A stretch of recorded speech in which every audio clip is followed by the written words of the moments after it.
আসসালামু আলাইকুম রহমতুল্লাহি আবরাকাতু। আলহামদুলিল্লাহ ওয়াসসালাতু ওয়াসসালামু আলা রাসূলিল্লাহ ওয়া আলা আলিহি ওয়া আসহাবিহি ওয়া মান ওয়ালা আম্মা বাদ।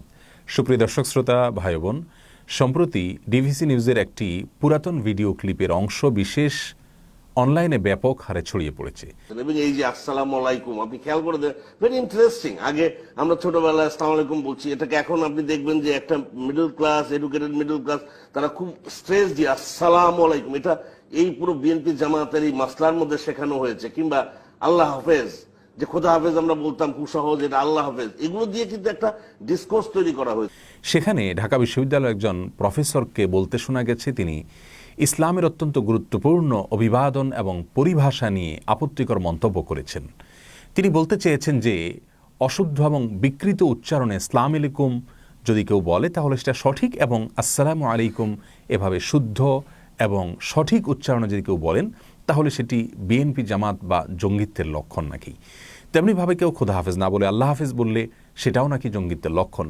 মুসলিম মেয়েরা যদি দিন শেখার জন্য, কোরআন শেখার জন্য, ইসলাম শেখার জন্য সপ্তাহে এক বা একাধিক দিন কোনো মজলিসের আয়োজন করেন, কোনো বৈঠকের আয়োজন করেন, কোনো মাহফিলের আয়োজন করেন, সেটা নাকি জঙ্গিত্বের লক্ষণ এবং সেটা নাকি আপত্তিকর, সেটাকে নাকি নিয়ন্ত্রণ করা দরকার। প্রিয় দর্শক, তার এই সমস্ত মন্তব্যের কারণে অনলাইনে মানুষ ফুঁসে উঠেছে এবং ব্যাপকভাবে নিন্দার ঝড় বইছে। আমরা এই সম্মানিত প্রফেসরের প্রতি সম্পূর্ণ শ্রদ্ধা রেখে বলতে চাই যে সালাম এটি জান্নাতীদের পারস্পরিক অভিবাদন, ফেরেশতাদের অভিবাদন। আল্লাহ রাব্বুল আলামিন ইরশাদ করেছেন, তাহিয়াতুহুম ইয়াওমা ইয়ালকাউনাহু সালাম। জান্নাতে তারা যখন একে অন্যের সঙ্গে সাক্ষাৎ করবেন তখন সালাম বলে অভিবাদন জানাবেন। স্বয়ং আল্লাহ রাব্বুল আলামিন তার বান্দাদের প্রতি অভিবাদন জ্ঞাপন করে জানিয়ে বলবেন সালাম, সালামুন কাওলাম মির রব্বির রহিম। আয়াতে সে বিষয়টি আল্লাহ রাব্বুল আলামিন আমাদেরকে জানিয়েছেন। সালাম এটি শান্তির বাণী, শান্তির দোয়া। আসসালাম এটি আল্লাহ রাব্বুল আলামিনের গুণবাচক একটি নাম। আল্লাহ রাব্বুল আলামিনের গুণবাচক একটি নাম, সেটাকে শুদ্ধ উচ্চারণ করলে নিশ্চয়ই আল্লাহ তাআলা খুশি হবেন। কারণ নামকে বিকৃত করে যদি কেউ উচ্চারণ করেন তিনি কখনো সন্তুষ্ট হবেন না।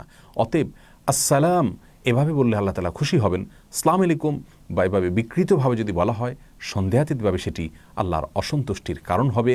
কিন্তু দুঃখজনক যে আত্মপরিচয়হীনতায় ভুগতে থাকা পশ্চিমাদের মোসাহেবি করতে করতে আমাদের দেশের এক শ্রেণীর সুশীলদের অবস্থা এই দাঁড়িয়েছে যে তারা কি বলছে না বলছেন নিজেও জানছেন না।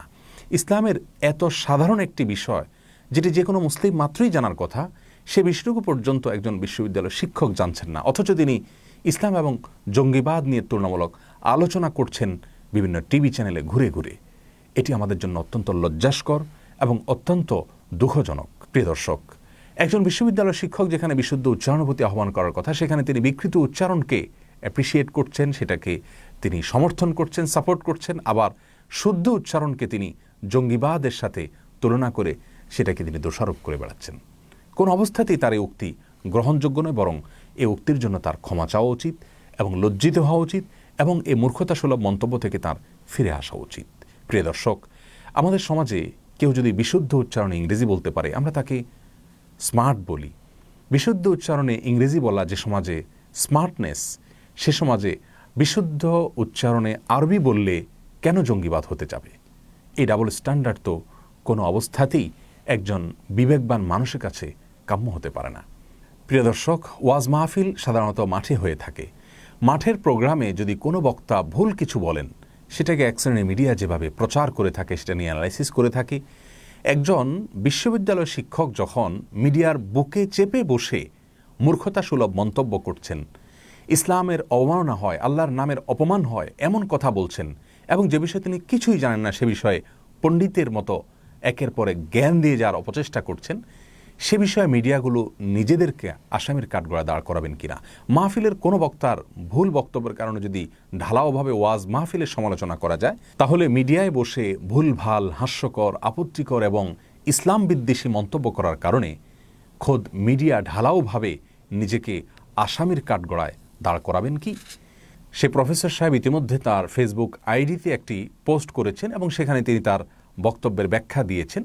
তিনি বোঝাতে চেয়েছেন যে গোটা অনুষ্ঠান জুড়ে তিনি মুসলিমদের পক্ষ অবলম্বন করেছেন এবং মুসলিমদের পক্ষ হয়ে অনেক কথা বলেছেন, কিন্তু তিনি যে সালাম এবং আল্লাহ হাফিজ সহ ইসলামের গুরুত্বপূর্ণ শান্তির বাণীগুলোকে অশান্তির অস্ত্র হিসেবে তুলে ধরার অপচেষ্টা করেছেন এবং অপব্যাখ্যা করেছেন, এবং তিনি যে মূর্খতার প্রকাশ ঘটিয়েছেন সেজন্য তিনি যে একটু লজ্জিত বা একটুও তিনি দুঃখ প্রকাশ করছেন বা ক্ষমা চাইছেন, এরকম কোনো কথা তিনি বলেননি। আমরা মনে করি তাঁর এই স্ট্যাটাসও কোনোভাবেই আমাদের কাছে গ্রহণযোগ্য হতে পারে না। তিনি একজন শিক্ষিত মানুষ হিসাবে, একজন শিক্ষক হিসাবে আমরা তার কাছে অবশ্যই আশা করব তিনি একটি স্ট্যাটাসের মাধ্যমে অথবা তার বক্তব্যের মাধ্যমে তিনি যে ভুল বক্তব্য দিয়েছেন সেটাকে তিনি প্রত্যাহার করে নিন এবং তার ভুল স্বীকার করে নিন। আর আমাদের সম্মানিত দর্শক শ্রোতাদেরকে বলবো, অনেক মুসলিম বা নামধারী মুসলিমদেরকে দেখা যায় এ ধরনের ইস্যু যখন আলোচনায় আসে তখন মন্তব্যের ঘরে কিংবা ক্যাপশনে এমন কিছু শব্দ ব্যবহার করে থাকেন যেগুলো একজন মুসলিম তো দূরের কথা, একজন রুচিশীল মানুষের জন্য কোনোভাবেই গ্রহণযোগ্য হতে পারে না। একজন মুসলিম কখনো গালমন্দ করতে পারে না। অতএব কোনো প্রকার ব্যক্তি আক্রমণমূলক অথবা গালমন্দ হয় অথবা নিচুতার প্রকাশ হয় এমন কোনো কথা একজন মুসলিমকে কখনোই বলা উচিত নয়। এ বিষয়ে আমাদের সাবধান থাকা উচিত। সেই সাথে একজন ব্যক্তি যখন নিজেকে মুসলিম প্রকাশ করছেন, দাবি করছেন, তার অন্তর ফেড়ে দেখা আমাদের দায়িত্ব নয়। তাকে নাস্তিক বলে এবং মোরতাদ বলে অভিহিত করা এবং এ জাতীয় বিভিন্ন অভিধায় তাকে ভূষিত করা, এটা কোনোভাবেই আমাদের জন্য সমীচীন হবে না, উচিত হবে না। অতএব দায়িত্বশীলতার গণ্ডির মধ্য থেকেই এ সমস্ত ভুল এবং ভ্রান্তির বিরুদ্ধে আমাদেরকে অত্যন্ত সুন্দরভাবে কথা বলতে হবে, তুলে ধরতে হবে। আল্লাহ রাব্বুল আলামিন আমাদের সবাইকে সে তৌফিক দান করুন। আসসালামু আলাইকুম ওয়া রাহমাতুল্লাহি ওয়া বারাকাতুহু।